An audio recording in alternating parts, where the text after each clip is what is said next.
நம்ம இன்றைக்கி ஆதிரை கிச்சனில் தூதுவளை சட்னி செய்ய போகிறோம். அதுக்கு தேவையான பொருள்லாம் சொல்லிடுறேன். தூதுவளை, சின்ன வெங்காயம் ஒரு 10 பல், ஒரு தக்காளி, ஒரு 4 பல் பூண்டு, வரமிளகா ரொம்ப காரமாக இருக்கும் எங்கள் வரமிளகா, அதனால் கொஞ்சமாக எடுத்துருக்கேன். பெருங்காயம், உளுந்து. ஒரு ஸ்பூன் எண்ணெய் ஊற்றி முதல்ல உளுந்து பருப்பு வறுத்தெடுத்துடலாம். உளுந்து இந்த அளவுக்கு ப்ரௌன் ஸ்டேஜ் ஆகிற வரைக்கும் வச்சுட்டு வறுத்துட்டு எடுத்தாச்சு.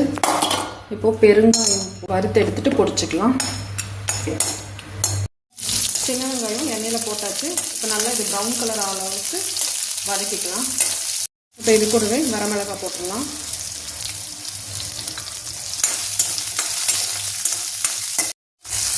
பூண்டு, இப்போ தூதுவளையை போட்டுக்கிறோம். தூதுவளை போட்டுட்டு இது லைட்டாக சூடான உடனே ஒரு ஸ்பூன் நெய் ஊற்றிக்கலாம். ஏன்னா தூதுவளை ரொம்ப சூடு, அதனால் ஆக்சுவலாக தூதுவளையை நெய்யில் தான் வதக்கணும்.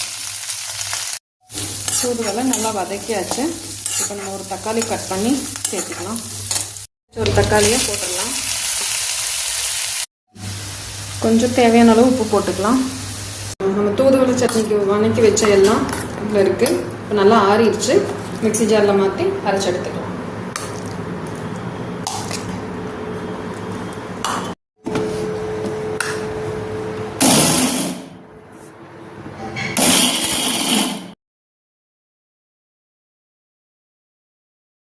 இப்போ நம்ம ஆதிரை கிச்சனில் செஞ்ச தூதுவளை சட்னி தயார்.